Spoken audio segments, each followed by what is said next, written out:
الحمد لله نحمده ونستعينه ونستغفره ونؤمن به ونتوكل عليه ونعوذ بالله من شرور أنفسنا ومن سيئات أعمالنا من يهده الله فلا مضل له ومن يضلله فلا هادي له ونشهد أن سيدنا ومولانا محمدا عبده ورسوله أما بعد قال الله تبارك وتعالى أعوذ بالله من الشيطان الرجيم بسم الله الرحمن الرحيم وإذ قال إبراهيم لأبيه آزر أتتخذ أصناما آلهة وقال الله تبارك وتعالى في مقام آخر وإذ قال إبراهيم لأبيه لم تعبد ما لا يسمع ولا يبصر ولا يغني عنك شيئا صدق اللہ العظیم۔ میرے محترم بزرگوں، اللہ رب العزت کا بڑا احسان کہ اللہ رب العزت نے انبیاء علیہ السلام کے ذریعے سے انسانوں کے ہدایت کے راستے کھولے ہیں۔ انبیاء علیہ السلام دنیا کے اندر ان کا سب سے بڑا مقام و مرتبہ ہے، اور انہی انبیاء میں سے بعض انبیاء ایسے ہیں جو مقام و مرتبے کے اعتبار سے بڑے ہوئے ہیں، ان کے درجات بلند ہے، جیسے محمد عربی صلی اللہ علیہ وسلم، ان کا مقام سب سے زیادہ بلند و بالا ہے۔ پھر حضرت موسیٰ علیہ السلام، حضرت ابراہیم علیہ السلام، حضرت عیسیٰ علیہ السلام، یہ انبیاء علیہ السلام جن کا مقام و مرتبہ بڑا ہوا ہے، انہی انبیاء میں سے ایک نبی ہے حضرت ابراہیم علیہ السلام۔ اللہ رب العزت نے ان کو بار بار آزمایا ہے، امتحان کے اندر مبتلا فرمایا ہے، اور حضرت ابراہیم ہر مرتبہ ہر امتحان میں کامیاب ہوئے ہیں۔ میرے محترم بزرگوں، دنیا کے اندر انسان ہر ایک کو دین اسلام کی دعوت دیتا ہے، نمازوں کی تلقین کرتا ہے، نیک اعمال کی تلقین کرتا ہے، لیکن سب سے بڑا مسئلہ تو یہاں کھڑا ہوتا ہے کہ انسان دوسروں کو دے گا لیکن اس کی ابتدا اپنے گھر سے نہیں کرتا۔ حضرت ابراہیم علیہ السلام پیدا ہوئے ایسے گھرانے کے اندر جہاں پر بت پرستی کی جاتی، بتوں کو اپنے ہاتھوں سے بنایا جاتا، اور اس دور کے اندر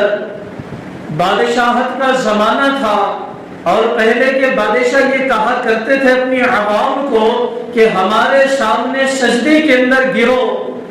کہ ہمیں بڑا مان کر زندگی گزارو، ہم ہی تمہیں رزق دینے والے ہیں۔ ایسے بادشاہ دنیا کے اندر گزرے ہیں۔ پہلے دور کے اندر بڑی بڑی مندریں بنی ہوئی تھی،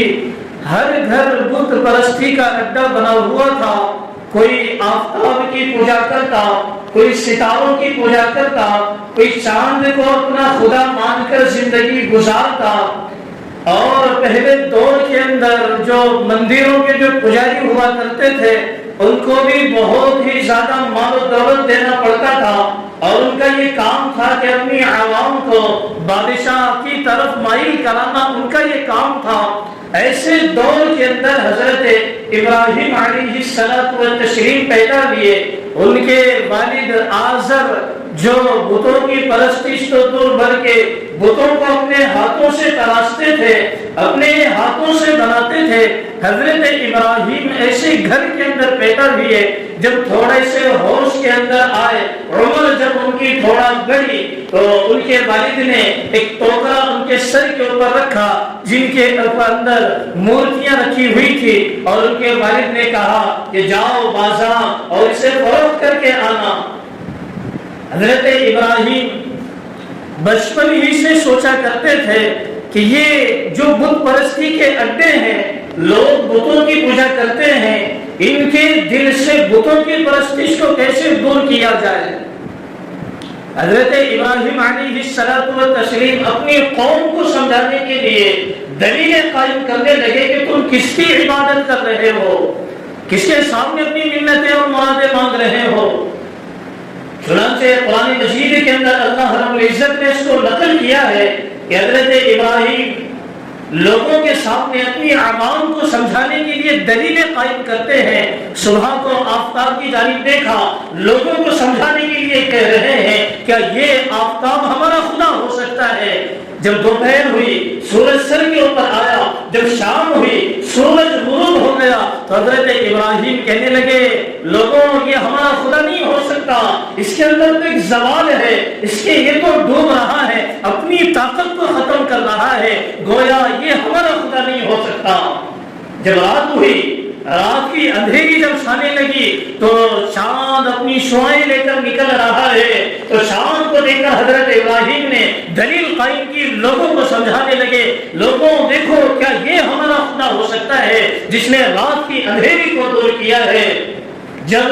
صبح ہوئی اور جب صبح ہوئی تو سورج نے رات کی اندھیری کو ختم کر دیا، چاند کی روشنی کو اس نے ختم کر دیا، تو حضرت ابراہیم کہنے لگے لوگوں یہ ہمارا خدا نہیں ہو سکتا، اس کے اندر بھی زوال ہے، یہ خدا نہیں ہو سکتا، اس نے بھی اپنی روشنی ختم کر دی ہے، یہ خدا ہمارا نہیں ہو سکتا۔ رات کے اندر حضرت ابراہیم نے ستاروں کو دیکھا جو بن بناہٹ کی طرح چمک رہے ہیں۔ حضرت ابراہیم نے اپنی قوم سے کہا اے لوگوں کیا یہ ہمارے خدا ہو سکتے ہیں؟ تو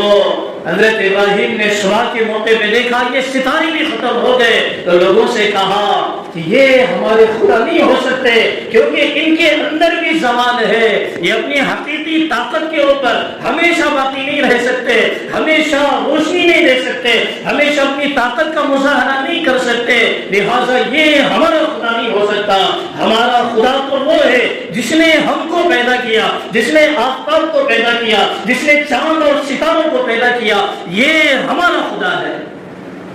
میرے محترم بزرگ و دوستو، حضرت ابراہیم علیہ السلام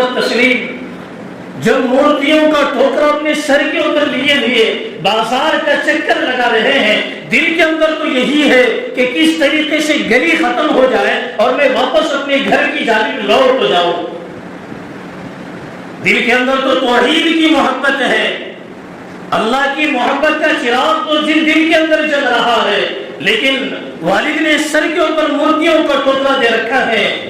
جس نے خود اپنے ہاتھوں سے مورتیاں بنائی، اپنے معبود کو اپنے ہاتھوں سے بنایا اور ابراہیم کے سر کے اوپر ٹوکرا دے دیا اور یہ کہا کہ جاؤ بازار جاؤ، گلیوں کے اندر جاؤ اور اسے فروخت کر کے آنا۔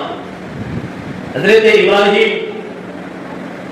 مورتیوں کا ٹوکرا لیے ہوئے گلیوں کے چکر لگائے اور واپس ویسے ہی مورتیوں کا ٹوکرا لے کر آ گئے۔ حضرت ابراہیم کے والد نے کہا کہ میں نے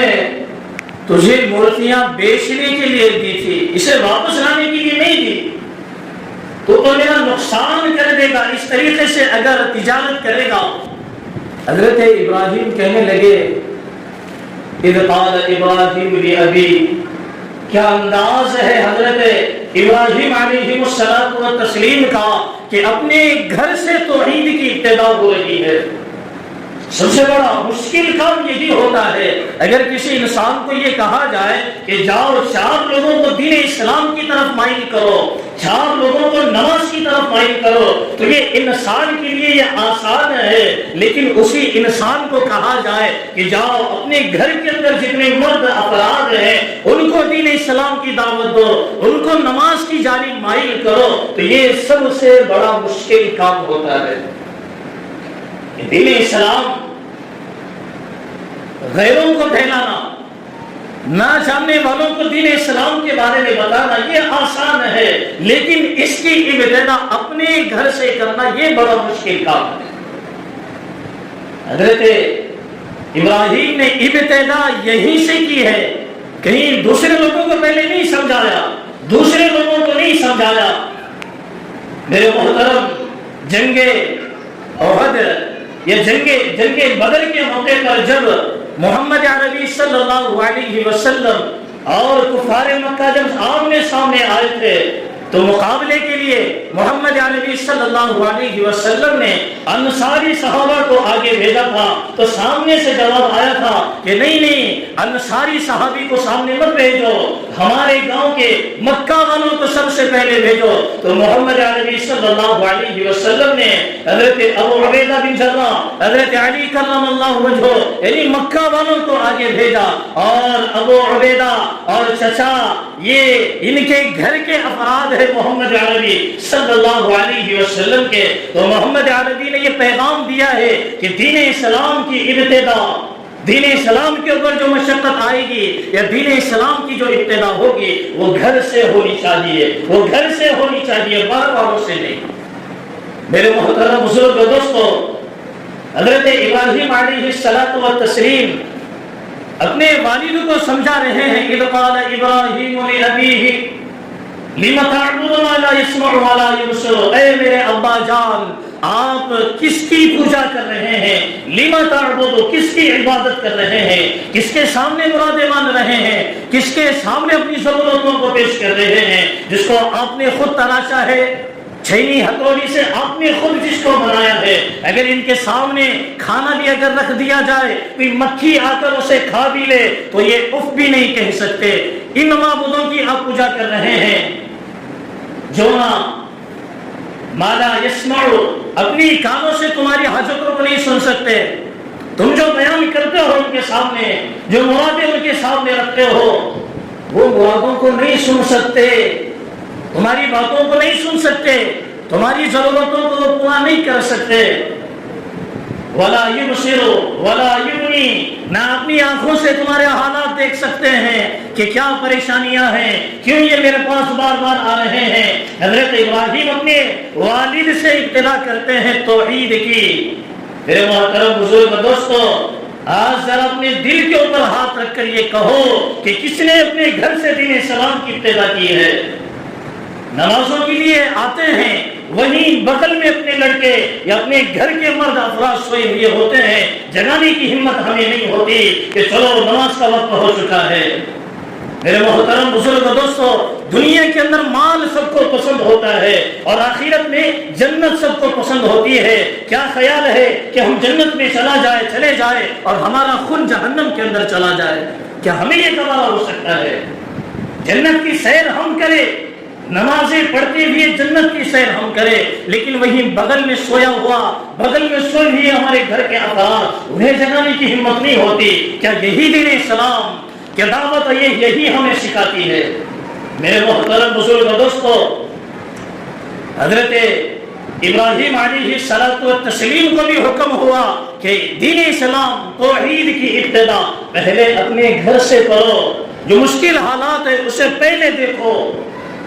حضرت ابراہیم علیہ الصلوۃ والتسلیم اپنے والد گرامی سے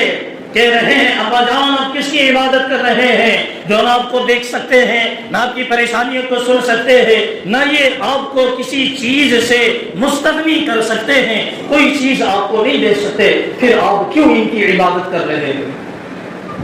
حضرت ابراہیم کا سب سے بڑا اور سب سے پہلا امتحان تو یہی ہے۔ جواب میں ان کے والد نے کیا کہا؟ حضرت ابراہیم کے جواب میں کہنے لگے، لَئِن لَمْ تَنْتَهِ لَأَرْجُمَنَّكَ وَاهْجُرْنِي مَلِيًّا، اے ابراہیم خاموش ہو جا، ہمارے معبودوں کو برا بھلا نہ کہے، اگر تو خاموش نہ رہا گاؤں کے تمام پتھر جمع کر کے تجھے مار مار کر سنسار کر دوں گا۔ یہ ان کے والد نے حضرت ابراہیم کو کہا تھا۔ کیوں کہا تھا؟ کہ دین اسلام اپنے والد کو بتا رہے تھے، اللہ کا تعارف ان کے سامنے کرا رہے تھے۔ حضرت ابراہیم کہ کس کی عبادت کرتے ہو جو نہ تمہاری حاجتیں سن سکتے ہیں، نہ تمہاری ضرورت پورا کر سکتے ہیں۔ میرے محترم بزرگ دوستو، حضرت ابراہیم علیہ الصلوۃ والتسلیم کو اللہ رب العزت نے بار بار آزمائش کے اندر مبتلا کیا ہے۔ قرآن مجید کے اندر اشارتاً بہت ساری جگہ پر اللہ رب العزت نے حضرت ابراہیم کے حالات کا تذکرہ فرمایا ہے کہ کیسے حضرت ابراہیم کو آزمائش کے اندر مبتلا کیا اور وہ اللہ کے حکم کے اوپر کیسے کھڑے اترے۔ میرے محترم بزرگ دوستو، ذی القعدہ کا مہینہ، پھر اس کے بعد ذی الحجہ کا مہینہ ہمیں حضرت ابراہیم علیہ الصلوۃ والتسلیم کی یاد دلاتی ہے کہ کس طریقے سے حضرت ابراہیم اللہ رب العزت کے حکم کو پورا کرنے کے لیے قربانی کا فریضہ انجام دے رہے ہیں۔ آج کے دور میں تو سب سے بڑا مسئلہ یہی ہے، عام طور پر 60% لوگوں کو یہ معلوم ہی نہیں ہے کہ قربانی فرض ہوئی ہے یا نہیں ہوئی ہے، کیا ان لوگوں کے اوپر قربانی واجب ہے یا نہیں ہے معلوم نہیں۔ بہت ساری غلط فہمیاں ہمارے ذہنوں کے اندر بیٹھی ہوئی ہے۔ سب سے بڑی غلط فہمی تو یہ ہے کہ انسان یہ سمجھتے ہیں کہ ہم نے پچھلے سال قربانی دی، اب اس سال قربانی دینے کی ضرورت نہیں ہے، یہ سب سے بڑی غلط فہمی ہے۔ اور دوسری غلط فہمی کہ ہم نے کسی اپنے والدین کی جانب سے جو حیات ہے ان کی جانب سے ہم نے ایک جانور کے اندر حصہ لے لیا، ہماری بھی جانب سے قربانی ادا ہو جائے گی، ایسا نہیں ہوتا۔ قربانی سب سے پہلے تو قربانی کن لوگوں کے اوپر واجب ہے؟ جو انسان یا جس کے اوپر زکوٰۃ فرض ہو چکی ہو اس انسان کے اوپر قربانی واجب ہے۔ اب اس کے اندر بھی دو چیزیں ہیں، زکوٰۃ کے لیے سال کا گزرنا شرط ہے تو انسان کے اوپر قربانی بھی واجب ہوگی اور زکوٰۃ بھی واجب ہوگی، لیکن اور ایک انسان وہ بھی ہے کہ قربانی مثال کے طور پر کل دینی ہے، آج انسان کے پاس یا کل صبح یا قربانی کے 3 دن مکمل ہونے سے پہلے مال آ جائے، کتنا مال آ جائے؟ 52.5 تولہ چاندی کے بقدر مال، اور ہم جانتے ہیں 52.5 تولہ چاندی کی جو قیمت ہے 70,000 یا 60,000 یا 80,000 اس کے آس پاس ہوگی۔ تو جس انسان کے پاس اتنا مال ہو، کیش کی شکل میں رکھا ہوا ہو یا کوئی سامان کی شکل میں رکھا ہوا ہو، تو بہرحال اس کے اوپر قربانی واجب ہوگی۔ بڑے جانور کے اندر 7 حصے لے سکتے ہیں، بکرا بکری یا دمبا، اس کے اندر اگر قربانی کر رہے ہیں تو ایک انسان کی جانب سے ایک ہی قربانی واجب ہو گیا، ایک ہی بکرے کے اندر ایک ہی انسان کی قربانی ہوگی۔ اسی طریقے سے اور ایک مسئلہ یہ ہے کہ جوائنٹ فیملی کے اندر جو احباب رہتے ہیں ان کی قربانی کا کیا مسئلہ ہے؟ جیسے مثلا ہمارے 4 لڑکے ہیں، سب کما دھما کر لا کر والدین کے حوالے کرتے ہیں، کیا ان کی جانب سے بھی قربانی واجب ہے؟ کیا صرف والدین کے اوپر قربانی ضروری ہے؟ اس کا آسان سا جواب یہ ہے کہ جو بچے اپنے والدین کو کما کر لاتے ہیں، اتنا مال والدین کے پاس جمع ہو جائے، اگر چاروں میں اگر تقسیم ہو جائے 50-50 ہزار روپے اگر چاروں کے پاس بھی آ جائے تو چاروں کے اوپر بھی قربانی واجب ہوگی۔ اگر والدین اس مال کو جو جمع ہوا ہے بچوں کی جانب سے چاروں کے اندر اگر تقسیم کر دے 50-50 ہزار بھی اگر آ جائے تو چاروں کے اوپر بھی قربانی واجب ہوگی۔ اگر اتنا مال نہیں ہے، تقسیم کرنے کے بعد 50-50 نہ ہوتے ہو، 20-20 یا 10-10 یا اس سے کم ہوتے ہو، تو پورا مال والدین کے پاس دیکھا جائے گا کہ 52.5 تولہ چاندی کی مقدار پہ یہ پہنچ رہا ہے۔ اگر پہنچ رہا ہے تو والدین کے اوپر ضروری ہے کہ وہ اپنی جانب سے قربانی ادا کرے، نہیں کرے گا تو گناہگار ہوگا۔ میرے محترم بزرگ و دوستو، محمد عربی صلی اللہ علیہ وسلم کوئی مالدار نہیں تھے، جس طریقے سے ہم مالدار ہیں ہمارے نبی کوئی مالدار نہیں تھے۔ ہم گھر دیکھیں گے تو ٹاٹ کا گھر نظر آئے گا رسول عربی کا، کبھی کبھی ایک وقت کا کھانا ملتا تھا، ایک وقت کا نہیں ملتا تھا کھانا۔ ایسے حالات کے اندر بھی محمد عربی صلی اللہ علیہ وسلم ہر سال قربانی کرتے تھے، ایک اپنی جانب سے اور ایک تمام امت کی جانب سے محمد عربی صلی اللہ علیہ وسلم قربانی کرتے تھے۔ تو بہرحال قربانی ان لوگوں کے اوپر فرض ہے، کرنا ہوگا، نہیں کریں گے تو یاد رکھو اللہ کی نظر میں گناہگار